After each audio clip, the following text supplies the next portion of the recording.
এই গরমে তো সবার হালুয়া টাইট, আমারও টাইট। আর ঘুম থেকে উঠেই বিছানাটাকে গুছিয়ে নিলাম।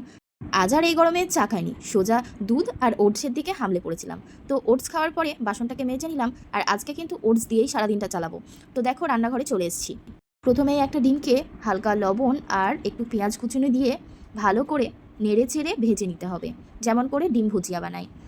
এখানে কিন্তু তোমরা তোমাদের পছন্দ মতো সবজি ইউজ করতে পারো।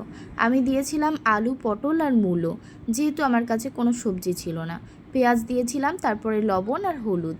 তারপরে ভালো করে ভেজে নিয়ে জল দিয়ে দিলাম। আর জলটা আরেকটু কষানোর জন্যে, মানে আলুটা যাতে সিদ্ধ হয় তার জন্যে। তো আলু সিদ্ধ হয়ে গেলে ওটস দিয়ে নাড়াচাড়া করে নিয়েছি, আর তারপরে আবারও জল দিয়ে দিয়েছি। আর লাস্টে 4-5 মিনিট ফুটিয়ে নেওয়ার পরে দিয়েছি ম্যাগি মশলা, কাসুরি মেথি আর ডিম ভুজিয়াটা। যেহেতু এটা খিচুড়ির মতোই দেখতে হয় এবং খেতেও খিচুড়ির মতোই, তার জন্য কিন্তু লাস্টে নামাবার আগে একটু ঘি দিয়ে দিয়েছি, কারণ ঘি ছাড়া কিন্তু খিচুড়ি জমে না।